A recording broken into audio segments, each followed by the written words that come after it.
Hello, so this late summer I have been more serious about using mainly Linux on my home computer. Linux is an operating system that's about freedom. Everyone may use it, and due to its open nature, there are a lot of variations of Linux. I have used Ubuntu before, and now I have been using Fedora with 2 desktops. I'd like to give a really quick shot to a few more distributions. It's to take a look at what other options I have, and Fedora hasn't been the most stable for me, as I have shown on my test streams. Let's try going to full screen. And I think it crashed. I remember last time it didn't open. Okay, the music doesn't sound. I'll consider the visuals, program availability, installation process, and maybe also the performance if I can. You can get the distribution by downloading an ISO disk file from its website. For starters, I thought of trying Elementary OS. On the page, it seemingly asked me to pay for it, which would contradict with Linux itself. It took me a moment to realize I had to type in $0 in order to download it. Wouldn't it be more easier for the user to have a button saying, just take me to the downloads, or something? Next up, it's Zorin OS. Yeah, that one with the computer. Anyways, Zorin has a paid pro version, which is paid again. A free edition is there too, of course, which is not really restricting. A more lightweight edition is also available. Next is Debian, the second oldest still supported distro, released back in 1993. It is only behind something called Slackware. Going anywhere away from the main page really shows its age. It is thus supposed to be a really stable and tested distribution, though the software might get outdated. This time it's just as easy as clicking the big download button. OpenSUSE has 2 editions. Tumbleweed receives updates as they come out. Leap is more stable. I'm gonna go ahead with Leap. There are a number of downloads available. I'm picking offline image for x86 processor. Last time I checked Fedora with the KDE Plasma interface, but KDE Neon is the official distribution with the desktop environment, so I'll briefly also check that. There are a few options about how stable or recent it is. I'll go with the stable one, User Edition. Lastly, Deepin is something that looks beautiful, but I'm not very sure of its workings, so let's download this as well, and then I should be good to go. In the last one I put the files on a USB flash one by one to create bootable drives from them. Those distros had the option to try a demo of it without having to install it on a computer. I then found a nice tool named Windowsi that lets you have multiple bootable ISOs on a drive at once. However, while preparing for this video, I realized that not all Linux distros have the demo included in their main editions. They probably have it in an alternate release, but if I think it's better not to put it on the default edition, it got me thinking a bit if something is up with the live mode. Now that I think about it after recording, it might sometimes have to do with the distributions having different environments available during installation. I could have installed them one by one, but I would like to be able to use my computer during the week I'm testing them. Another option which I resorted to is to try them in a virtual machine, which emulates operating systems inside your current one. GNOME distributions might come with boxes pre-installed, but a popular one is VirtualBox. Give your device name and locate the ISO file. Based on your computer strength, you have to give some of the resources for the virtual machine. I'd go with 4 GB of memory on mine. Then you have to set the disk size. Note that it's a bit complicated to increase the size later on, so maybe don't make it too small. On VirtualBox you can also configure video memory, which I like to max out, and turn on 3D acceleration, which might improve the performance but reduce the screen stability. Let's start with Elementary OS. First off, that's one large loading icon. It booted into the installer. First there was the keyboard and language selection. Here is the option to try the demo or to install it. Note that virtual machines may be slow, because it's running 2 systems simultaneously and it's not really running on real hardware and is instead emulated. Either way, now pick the drive. It is possible to encrypt the disk with a password, but I don't really feel the need to. The installation, however, got completely stuck, and when I retried it, the installation just didn't start.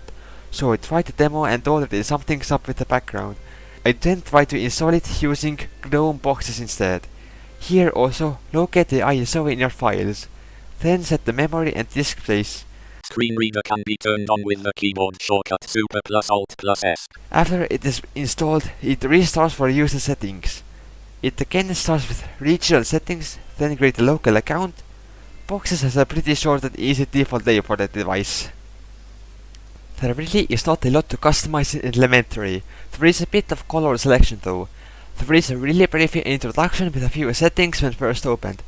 As we understand, elementary OS is supposed to replicate the layout of Mac OS to make it easier for people over there to switch. I have seen Mac, of course, personally never used it, but I think visually it doesn't come even close. If you actually want a Mac-like system that looks good, go with cute fish or something. However, it's pretty new, so I'm not sure about how stable or mature it is. In the top bar we have an application launcher and a system tray. Down here is a dock that contains pinned and running applications. A supposedly easy place to get more programs is the App Center. However, there was really not a wide selection, and the programs that were there were obscure and I didn't recognize any of them.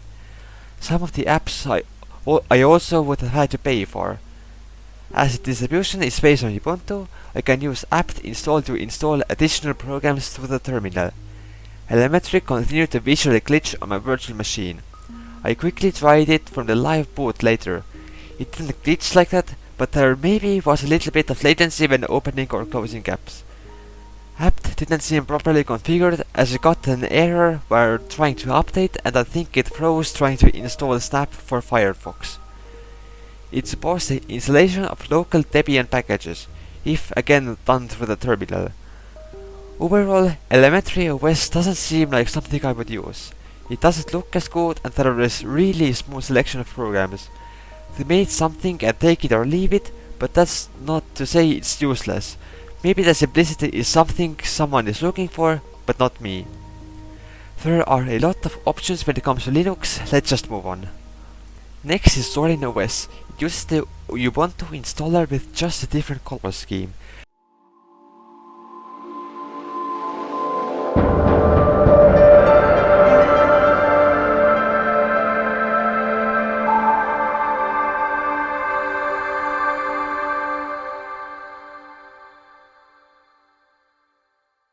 That was quite a startup chime. It has a pre-built layout to choose from, including Windows, GNOME and a kind of mixed one.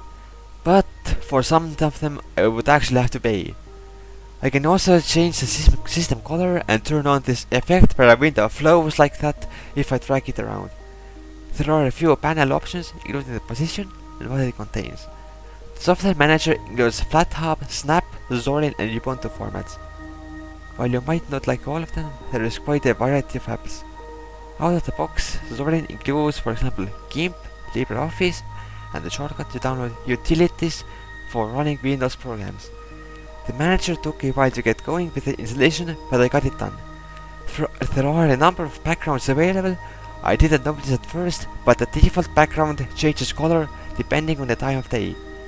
I feel like there's not much more to showcase here. It is a solid layer built on top of Ubuntu. It looks kind of nice actually. I like the idea of having different layers to choose from, but I'm not very fond of the paywall.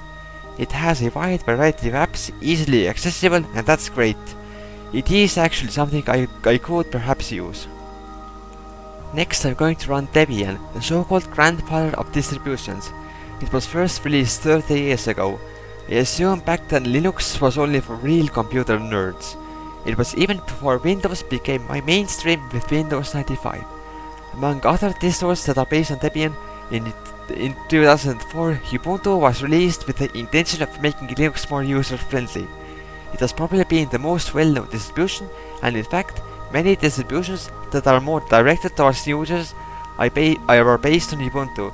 This includes Mint and Pop from the last video, and all other distros from this video, except one of them. Debian still tries to keep up with the times.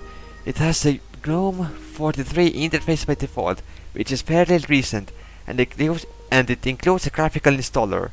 There is also a terminal install, which makes Debian look like it was first made in 1993 or something. While I managed, it might not be the most intuitive for new users, as at first it requested things about networking and asked for a domain name, though it could be skipped.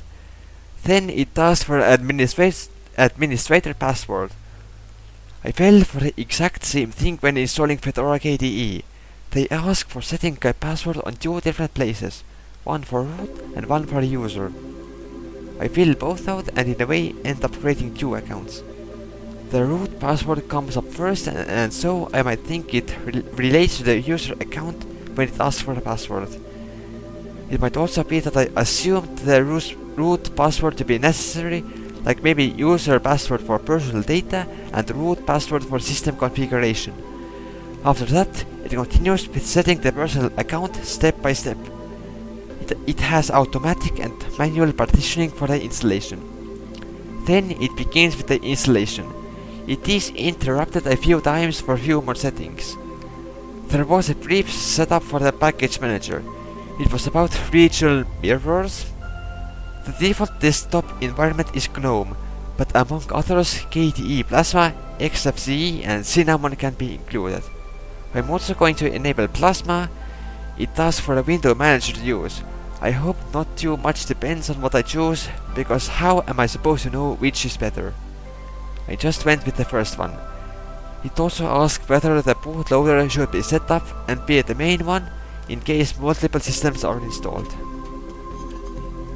As I installed GNOME and KDE, default apps for both of them were installed. It ignores tweaks and extensions to customize GNOME. While Firefox doesn't seem that old, I noticed it is a long-term support edition instead. I suppose when it should be stable, the programs can't be as recent in order to be well tested. It uses the tape packaging format, of course. Debian is where it is from after all. Before I was going on about passwords. It was mainly because as we had to set user and root separately, I couldn't use admin commands. After looking it up, I managed to fix it by logging into the root in the terminal with su-, and then making myself the admin. About the visuals, there are both GNOME and Debian greenish backgrounds to choose from. Installing KDE as secondary didn't seem to go the greatest, as sometimes when I removed something from the panels, the display would suddenly reset. I had a similar issue briefly after I installed Plasma to Fedora Workstation as a secondary desktop where I couldn't run Firefox from KDE dock, but it seems to be resolved.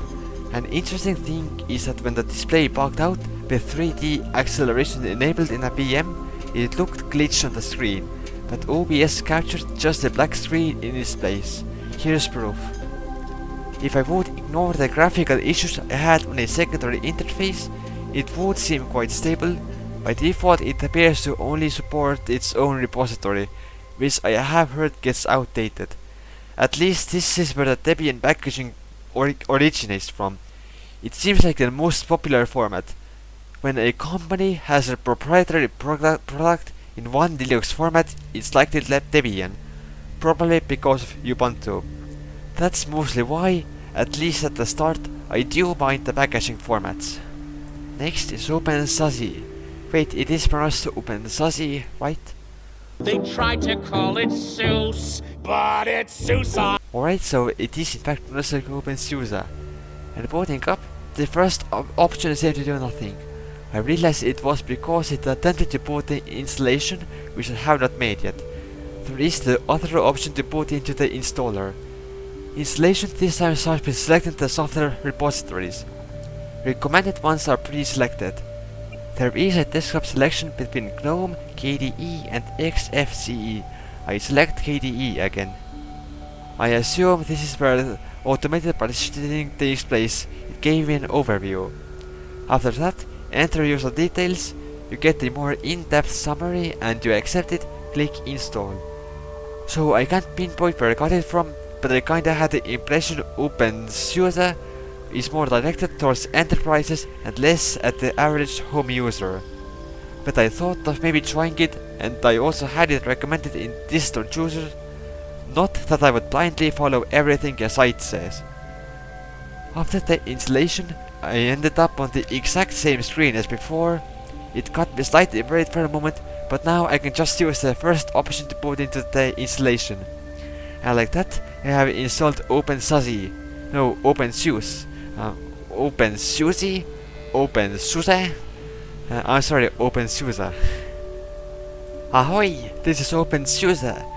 Clicking on Get Software opens Microsoft Software Manager in the web browser, but it has KDE's own Discover.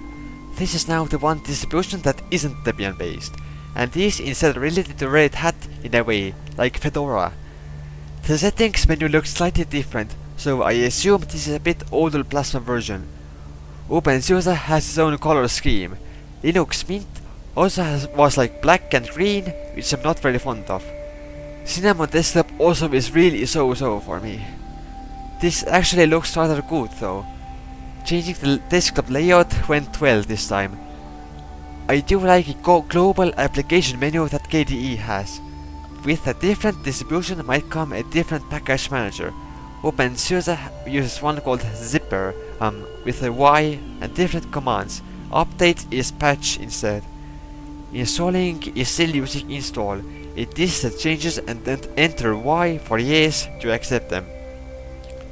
It didn't give an option to select language and formats in the installer, but it's fine. I can change it in the system settings. What matters to me out of them is a keyboard layout. We have some punctuation moved around and some special letters over here. I heard that there is a customizable dock for KDE Plasma called Latte, so I thought of trying it here as well. It took me a moment to figure out how to install it, but it is right there on the graphical manager. This is what I ended up with for now. Just like with KDE panel, right click and edit dock to customize it. I did however run into a bug where the pin tab sometimes disappears from the dock altogether when running it. It has to do with the fact that it isn't really supported anymore. I fixed it by disabling the bouncing animations. It wasn't something I wanted that much anyway. I tried manually installing RPM packages, but the software manager wasn't really helpful, at least with VS Code. I can still do it using the terminal. The keyboard layout I just mentioned can actually be changed under the input devices settings, not language. OpenSUSE seems rather stable and actually looks kinda good. It does have a bit of a learning curve though. About programs, it supports RPM and Flatpak, but not Deb. It is something I could see myself using. It's not that important to me, but I do wonder what the target audience is. Is it rather for businesses, home users, computer enthusiasts, more experienced users? Next is Deepin, and just the boot screen itself already looks nice. It is actually made in China, so it defaults to Chinese, though that can be changed immediately, and it requires explicitly accepting the terms. I wonder how many people actually read these. The minimum requirement for disk space is 64 gigs. It simply refuses to install otherwise. It is kind of a lot for Linux. I'll have to make a bit of room for that and come back. The preview then turned colorful. That's plenty of partitions. After the first installation, once again there are regional settings and the user creation. At first I had an issue where I couldn't type in the VM. I had to restart the program for that. As I'm running this on a virtual machine, it devices to turn off some of the visual effects, but I want to see them. So we get a Deepin teaser here. The music sounds very familiar. Maybe it is in the YouTube library and I used it in an earlier installation video.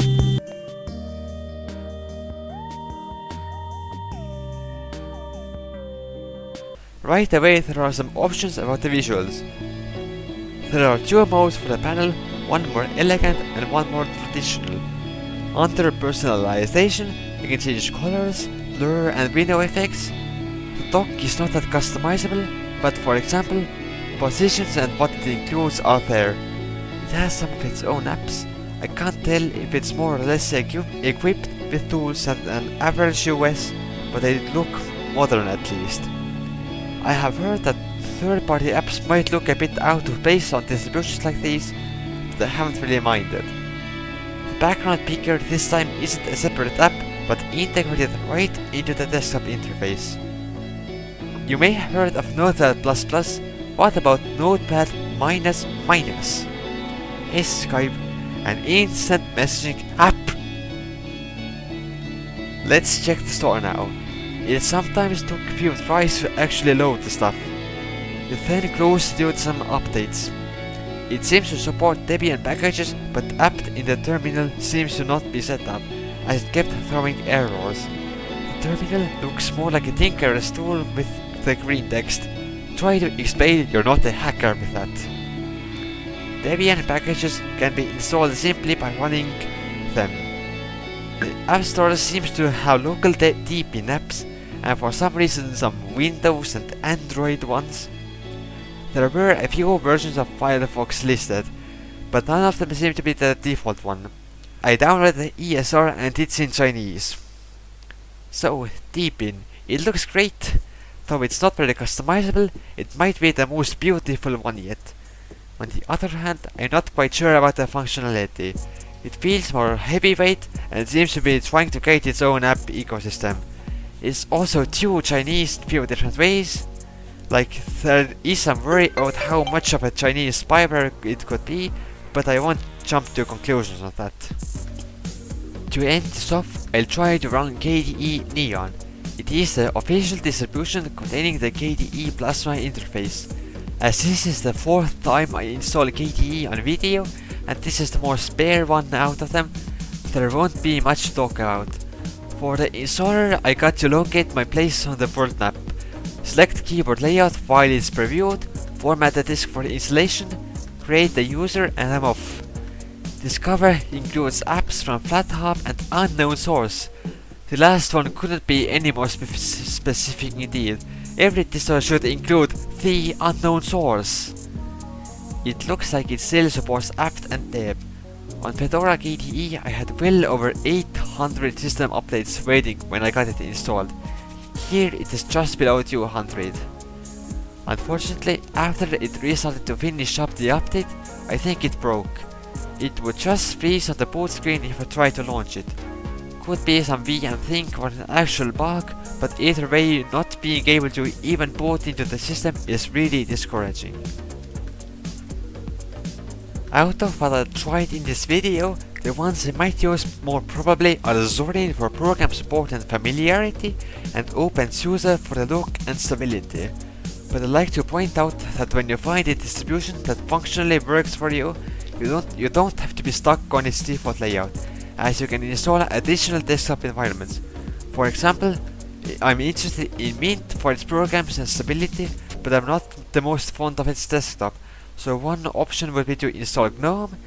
You can use install GNOME to install the GNOME apps and basic desktop environment. There is also Ubuntu GNOME Desktop that has the modified interface used in Ubuntu. Now when you log out, there is a small settings button where you can switch between environments. As I'm finishing the making of the video, I'm still on Fedora, but I think I'll first try Mint with a different desktop, and I found few other distros to maybe try. I think that will be it for this video. I might make more Linux content soon, but bye for now.